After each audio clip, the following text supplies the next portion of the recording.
तुझ में वो हिम्मत है, तू सब कुछ कर दिखाएगा। तुझ में वो हिम्मत है, तू सब कुछ कर दिखाएगा। हर रोज कदम बढ़ाने से तू मंजिल को पा जाएगा। हर रोज कदम बढ़ाने से तू मंजिल को पा जाएगा। माना आसान नहीं है इस रास्ते पे चलना, माना आसान नहीं है इस रास्ते पे चलना, मगर हौसलों की बुलंदियों से परचम तू लहराएगा। मगर हौसलों की बुलंदियों से तू परचम अपना लहराएगा। नमस्कार साथियों, मैं बीएल डूडी आप सभी का मेरे यूट्यूब चैनल पे स्वागत करता हूं। साथियों, इस वीडियो के अंदर मैं आपको बताऊंगा लैब असिस्टेंट के एग्जाम के बारे में जो कुछ टिप्स हैं, यानी कि एग्जाम से पहले आपको किन बातों का ध्यान रखना चाहिए, कौन से डॉक्यूमेंट तैयार करने चाहिए, कौन सी बातों का ऐसे ध्यान रखना चाहिए। यहाँ पर ध्यान देखो साथियों, जो बातें मैं आपको यहाँ पर बताऊंगा, कुछ मोटिवेशनल बातें भी हम करेंगे, कुछ पॉजिटिव सकारात्मक बातें भी करेंगे। तो यहाँ पर मैं, अब आप सोच रहे हैं कि सर आप हमारे मन की बातें कैसे समझ लेते हो। तो मैंने ये एग्जाम क्लियर किया था, तो मेरे जो मन के अंदर जो भी बातें आई थी, यानी कि जो भी मेरे मन के अंदर सुविचार या कुविचार आए थे, वो सभी के सभी और भी विद्यार्थियों के साथ में ऐसा ही आ रहा होगा। सबसे पहले हम बात करेंगे कि जो डॉक्यूमेंट है, यानी कि कौन कौन से ऐसे डॉक्यूमेंट आपको पहले तैयार करने हैं जिससे मान लो आपका जो एग्जाम है वो आप दे सको। तो सबसे पहले तो आपका एडमिट कार्ड, यानी कि आपका एडमिट कार्ड है वो आपको प्रिंट करवा लेना है। एक की बजाय 2 या 3 आप उसकी प्रिंट करवा लेना है। तो उसमें ज़रूरी नहीं आपका रंगीन फोटो आए, कोई ज़रूरी नहीं है। वाइट पेज पे उसकी फोटो कॉपी भी करवा के आप अपने पास में रख सकते हो, ठीक है। और एडमिट कार्ड के साथ में आपका पहचान पत्र। अब पहचान पत्र का मतलब उसमें आधार कार्ड हो सकता है, ड्राइवरी जो लाइसेंस होता है वो हो सकता है, और आपका पासपोर्ट हो सकता है, और आप इसमें वोटर आईडी भी हो सकती है। लेकिन आप इसमें ये भी ध्यान रखें जो उसमें नाम वगैरह होता है वो आपके डॉक्यूमेंट या एडमिट कार्ड में होना चाहिए। और फॉर्म भरते समय कोई गलती हो जाती है तो कोई दिक्कत नहीं, ठीक है। ये हो गया आपका जो डॉक्यूमेंट है कौन कौन से तैयार करने हैं वो हो गया, ठीक है। उसके बाद में देखो साथियों, इसमें ड्रेस कोड, यानी कि एग्जाम आप देने जाएंगे तो कौन सी ड्रेस पहने या कौन से जो महत्वपूर्ण सामग्री है वो आप उसमें साथ में लेकर जाएं। तो इसमें देखो टी शर्ट है, पैंट है और स्लीपर, यानी कि आप शूज़ पहन के मत जाना। शूज़ वहाँ पर आपको खोला देंगे तो स्लीपर आप पहन के जा सकते हो, अंदर भी जा सकते हो, ठीक है। उसके बाद में यहाँ पर जो गर्ल्स हैं उसके लिए सलवार हैं, और जो भी आभूषण है जैसे गले के अंदर कोई लॉकेट हो, कान के अंदर कोई हो, तो वो आप सुरक्षित रख के जाए घर पर ही तो उचित रहेगा। क्या पता वहाँ पर खोला दे, यानी कि बाहर निकाल दे, तो रखने की व्यवस्था न हो तो आपके लिए मुसीबत हो जाएगी, ठीक है। उसके बाद में जो इलेक्ट्रिकल आइटम है जैसे घड़ी है और कैलकुलेटर है वगैरह, आप सभी को पता है इलेक्ट्रिकल आइटम है कौन कौन से होते हैं, ब्लूटूथ है वगैरह, ऐसे आइटम आप लेकर के मत जाना, वरना एग्जाम से वंचित कर दिया जाएगा। और आगे आने वाला जो भविष्य के अंदर एग्जाम होगा उसके अंदर भी बैठने नहीं दिया जाएगा, कानूनी कार्रवाई भी होगी, ठीक है। इन बातों का आपको ध्यान रखना, ठीक है। यानी कि सामान्य पैंट जो शर्ट यानी कि होता है हाफ बाजू वाला, वो आपको पहन के जाना है, और टी शर्ट हो तो वो टी शर्ट पहन के जाना है, और गर्ल्स के लिए हो सके तो इस प्रकार का या फिर सलवार है हाफ बाजू का वो आप पहन के जा सकते हैं। तो इन बातों का आपको ध्यान रखना है। आपको 2 रंगीन पासपोर्ट साइज के 2 फोटो लेकर साथ में जाना है, और आपको जो एडमिट कार्ड है वो पूरा पढ़ लेना है।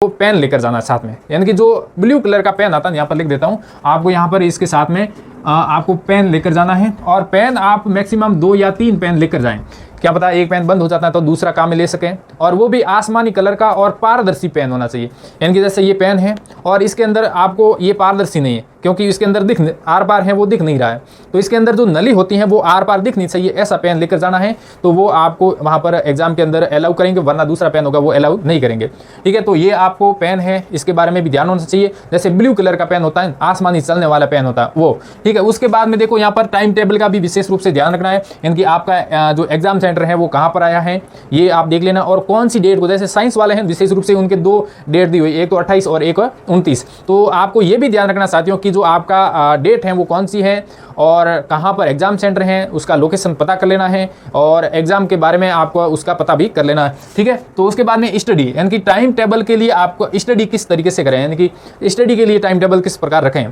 तो स्टडी के लिए देखो यहाँ पर आपको मैंने पहले बताया था, अभी आपको एक्स्ट्रा एक भी शब्द नहीं पढ़ना है, आपको यानी कि वही पढ़ना है जो मैंने पहले बताया था। यानी कि आपको वहाँ पर मैंने एक बताया था कि हर, जैसे फिजिक्स है, केमिस्ट्री है, बायो है, तीनों के लिए 20-20 पेज का आपने बना लिया होगा शायद, ठीक है। तो यानी कि जो रिवीजन है, यानी कि अभी आपको ओनली फॉर रिवीजन ही करना है, और रिवीजन में भी उन पेजों को ज़्यादा फोकस करना है जो 20 पेज के आपके पास में अवेलेबल वगैरह होते हैं, यानी कि आपने शॉर्ट नोट्स बना रखे हैं वो। उसके बाद में देखो नींद कितनी ले, अभी कितनी ले, और एग्जाम से पहले वाली जो नाइट है उसके अंदर कितनी नींद ले।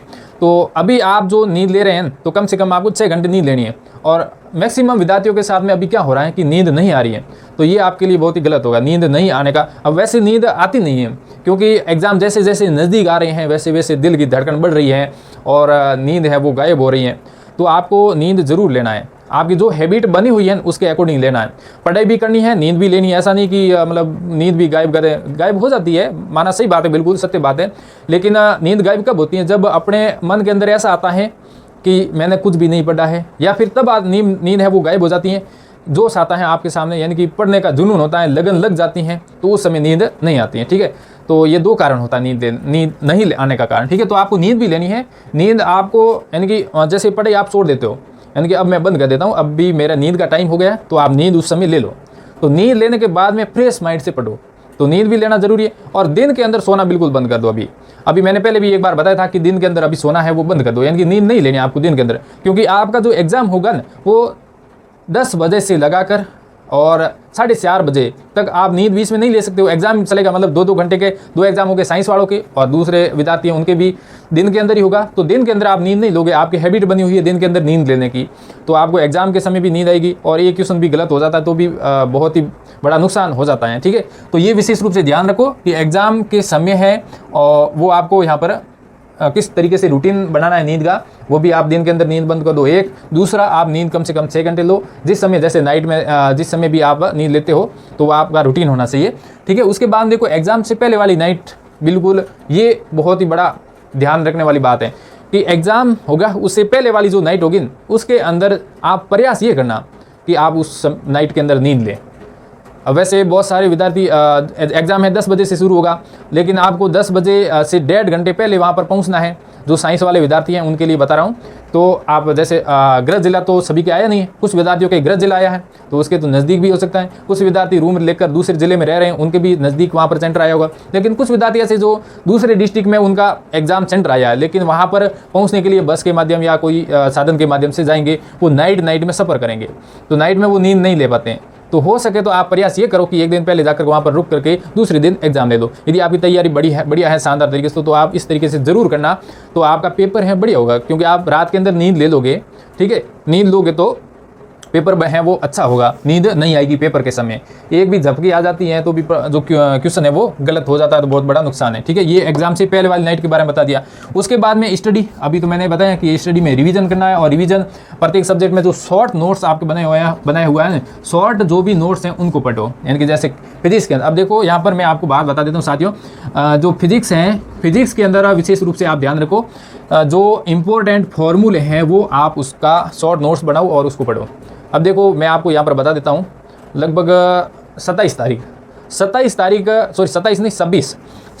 आप यहाँ पर लिख दो। 26 तारीख को मैं आपको जो फिजिक्स के शॉर्ट नोट्स का एक वीडियो बना के दे दूंगा, और मेरे टेलीग्राम पे जुड़ जाओ, उसकी आपको PDF भी भेज दूंगा। ठीक है, तो इतना मैं आपके लिए कर सकता हूँ कि फिजिक्स के जो इंपॉर्टेंट फॉर्मूले हैं, यानी कि कुछ ज़्यादातर क्वेश्चन है वो फॉर्मूले पे आधारित ही आएंगे, तो आपके लिए वो फॉर्मूला आपको PDF बनाकर मेरे टेलीग्राम पे डाल दूंगा। उस टेलीग्राम आप है वहाँ पर जुड़ जाना, यानी कि टेलीग्राम पे आप जुड़ोगे तो आपको वहाँ पर PDF है मिल जाएगी, मैं आपको दे दूंगा। 26 तारीख का प्रयास रहेगा, क्योंकि बनाने में भी मेरे को टाइम लगेगा, तो 26 तारीख तक है वो मैं आपको दे दूंगा ये, और ग्रुप के अंदर मैसेज भी कर दूंगा टेलीग्राम पे। टेलीग्राम का मैं लिंक है वो मेरे डिस्क्रिप्शन के अंदर डाल दूंगा और कॉमेंट में पिन कर दूंगा, वहाँ से जाकर आप जुड़ जाना, या फिर आप राज लैब असिस्टेंट BLDD सर्च करोगे तो भी आ जाएगा। ठीक है, उसके बाद में देखो मोटिवेट तो अभी टाइम जैसे जैसे एडमिट कार्ड आ गया, सभी के दिल की धड़कन बढ़ गई कि अभी तो एग्ज़ाम आ गया है और हमने कुछ पढ़ा ही नहीं है।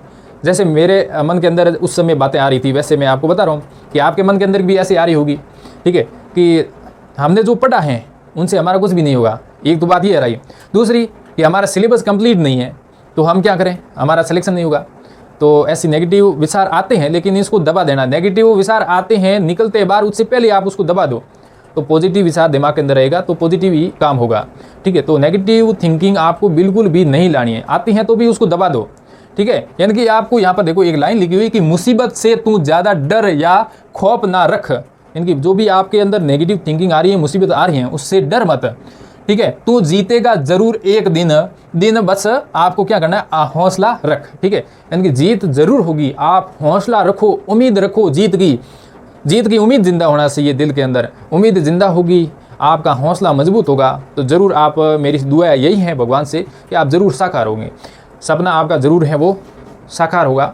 तो आप देखो ऐसी नेगेटिव थिंकिंग मन के अंदर नहीं लानी है, बिल्कुल बी पॉजिटिव, थिंकिंग के साथ में रिवीजन करो बढ़िया से, जो होगा बाद में देखा जाएगा। क्या धरती उलट पुलट तो नहीं होगी ना, और भी एग्ज़ाम आएंगे, नहीं होगा तो और भी दे देंगे।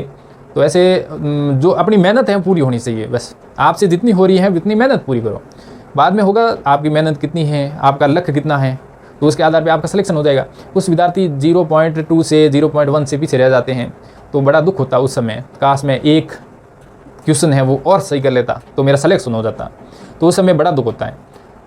तो वो उस समय आपका लक्ष्य काम करता है, मेहनत उसके होती है, लेकिन किसी क्वेश्चन के अंदर सिली मिस्टेक, जिसको बोलते हैं सिली मिस्टेक, मतलब क्वेश्चन को सही तरीके से नहीं पढ़ा तो वहाँ पर गलत हो जाता है, तो बड़ा दुख होता है उस समय, और वो दुख ज़िंदगी भर वो भूल नहीं पाता है। तो ऐसी गलतियाँ आपको नहीं करनी है। मैं आपको एग्ज़ाम टिप्स के बारे में सेकंड वीडियो भी बताऊंगा। सेकंड वीडियो के अंदर मैं आपको बताऊंगा कि पेपर कैसे हल करना है, कैसे OMR पढ़नी है, कौन कौन सी बातों को ध्यान में रखना है ताकि आपका कोई क्वेश्चन गलत ना हो, ठीक है।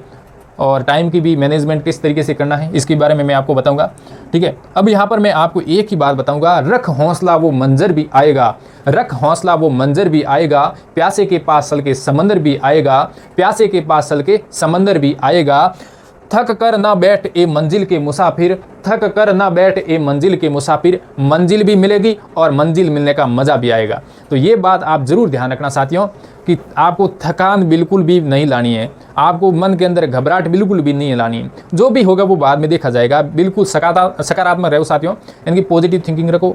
और एग्ज़ाम होने के बाद में आप मेरे को एक बार ज़रूर यहाँ पर कमेंट कर सकते हो या मैसेज कर सकते हो, और जो मैंने कट ऑफ बताई है उस कट ऑफ के अनुसार आपके नंबर आ रहे हैं तो आप मुझे कॉल कर सकते हो, ठीक है। तो सिलेक्शन होगा तो आप मुझे मिलने ज़रूर आना, कोशिश रखना आपने, मुझे भी खुशी होगी आपके साथ में मिल करके। तो मिलते हैं सेकंड टिप्स वीडियो के साथ में, तब तक थैंक यू, धन्यवाद, जय हिंद, बी पॉजिटिव।